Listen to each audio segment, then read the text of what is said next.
Life doesn't get easier. That's a harsh reality you need to accept. One day, your mother will be gone. Your father, too. People will hurt you, and you'll be left questioning what you did to deserve it. But let's be real. The world isn't a fairy tale where peace reigns and everyone's kind.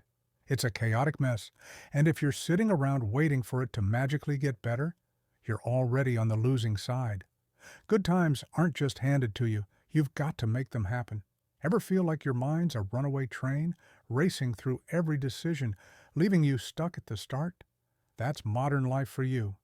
Overthinking has practically become the norm these days, thanks to social media, endless noise, and constant pressure, turning our thoughts into a boiling pot of stress.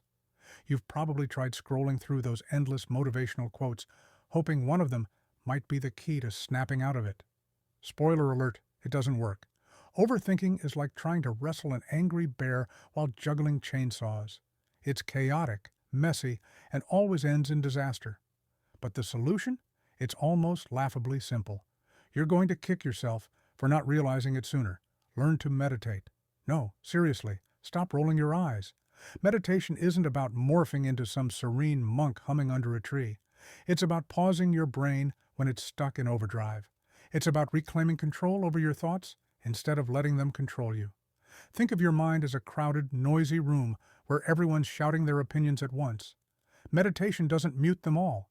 It just tells half to leave and the rest to calm down and take turns. It's not about erasing your thoughts, but tuning them to a manageable level. Here's the deal. Overthinking comes in different forms.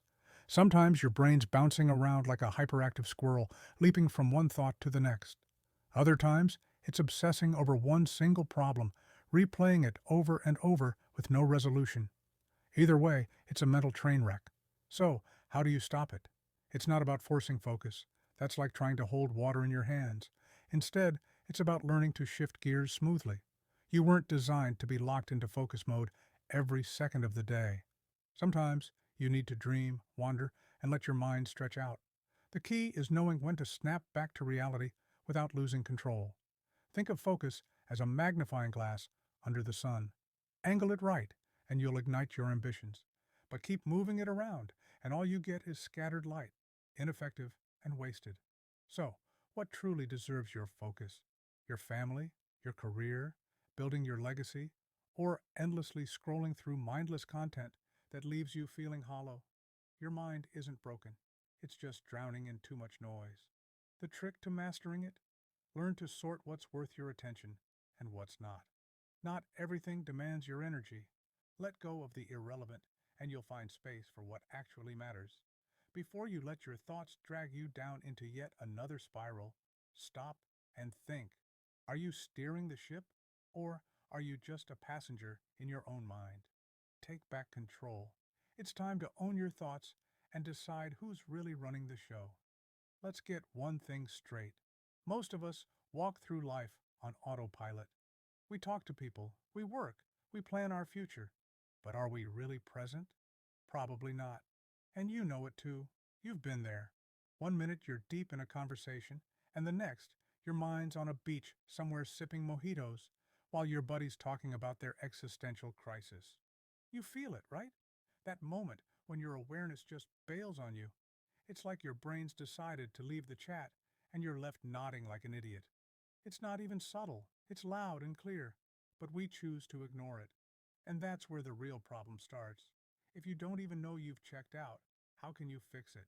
See, here's the hard truth. If you're not mindful of what's happening, life just becomes one big coincidence. You don't choose your direction, you just go wherever the wind blows. And you know what? That's not what life's supposed to be. You're meant to steer your own ship, not drift aimlessly like some rogue boat stuck in a midlife crisis. You've got the power in your hands, whether you believe it or not.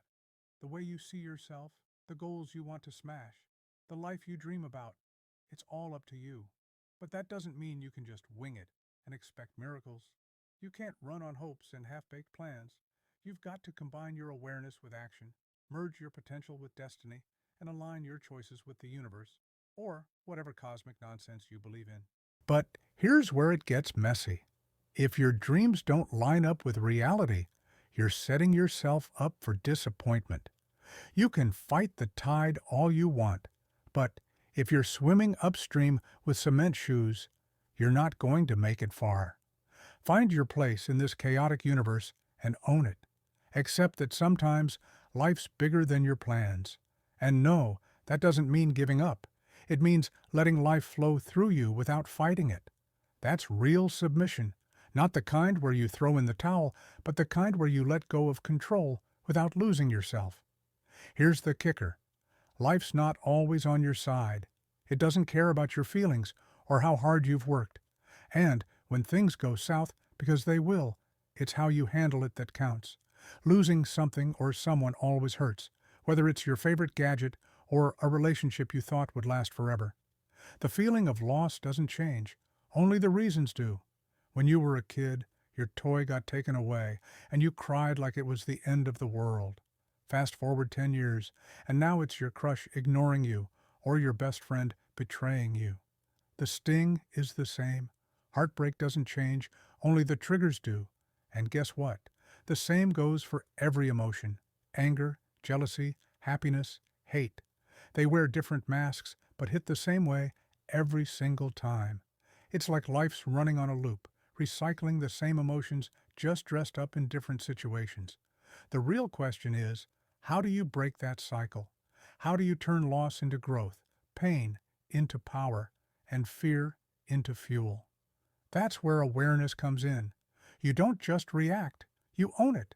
You acknowledge the hit, learn from it, and move on. So, here's your wake-up call.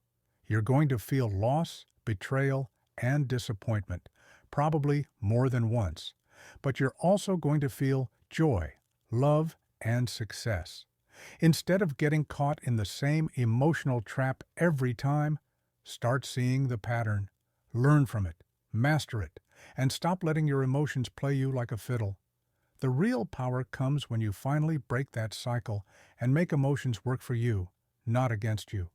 So, are you ready to take control or just let life drag you around by the nose? The choice is yours. All right, listen up. Let's get real for a second. Loss is like that annoying relative who shows up uninvited. No one asks for it, but it just barges in and makes itself comfortable.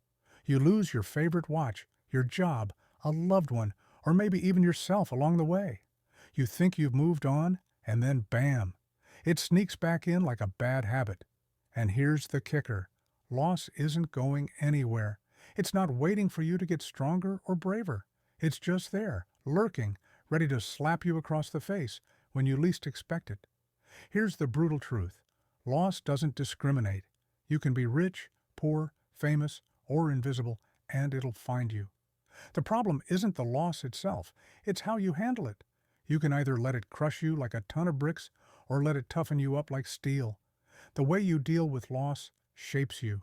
It hardens your spirit, builds that resilience everyone loves to talk about but rarely practices. Because until you face it head on, it'll keep knocking at your door disguised as something else. And don't think anger gets a free pass either. Oh no, anger is just as stubborn. You stub your toe on the same damn coffee table every morning, and it's like the universe mocking you. Someone cuts you off in traffic, and suddenly you're auditioning for a role in a Quentin Tarantino movie. Anger eats you from the inside, but here's the plot twist. Anger doesn't manage you. You manage it. Once you get that straight, it's like pulling the rug out from under it. Sure, it'll still pop up, but it doesn't own you anymore. Then comes fear, the biggest con artist of them all. Fear convinces you that you can't, that you're not enough, that failure is inevitable. It's the puppet master pulling your strings, making you dance like a fool. And guess what? If you don't cut those strings, you'll be dancing to fear's tune your entire life. Fear will dictate your choices, your dreams, your very existence, unless you confront it. It's no coincidence that ancient practices like Shaolin Kung Fu have this down to a science. They don't shy away from pain. They seek it out. Not because they're masochists, but because they know pain is temporary. Push through it, and you emerge stronger. You take the hit, absorb it, and stand tall anyway. It's not about escaping suffering. It's about making friends with it. because the world isn't some cotton candy paradise where everyone hugs and gets along. It's brutal, chaotic, and downright unfair. But preparing yourself, both mentally and physically, is how you outlast the chaos. And look, let's not romanticize the pain here. Loss will break you. It'll rip you apart and make you question your sanity. But it's not about waiting for better days or hoping life cuts you a break. Those better days? They never come packaged with a bow. They're crafted from your scars, from all the times you didn't back down. Because pain leaves its mark, sure, but so does triumph. The real flex isn't dodging hardship. It's staring it down and saying, "Is that all you got?" So, what are you going to do? Run from it? Or step into the fire and come out forged like iron? Because here's the deal. Life won't get easier. You just get stronger. Your mind sharpens, your will hardens, and your spirit becomes unbreakable. That's the goal, not to avoid the storm, but to become the one who walks through it unfazed. Tell me, are you ready to be forged by fire, or are you still waiting for life to play nice? All right, let's get one thing straight. Waiting for life to magically improve is like waiting for a bus that never shows up. You can dream about better days all you want, but if you're just sitting around hoping the universe is going to cut you some slack, guess what? Nothing's going to change. You have to make the better days. You have to force them into existence, even when it feels like life's trying to bury you alive. Now, let's talk about the absolute menace that is overthinking. It's that one uninvited guest that crashes your party when you're already knee-deep in stress. You might think you're immune, until one night you're lying there dissecting that one text message from 3 weeks ago, or replaying that awkward interaction with your boss for the thousandth time. And just like that, your brain's on fire, running a mental marathon while you're stuck at the starting line. It's exhausting and it's pointless. But hey, welcome to being human, right? Here's the kicker.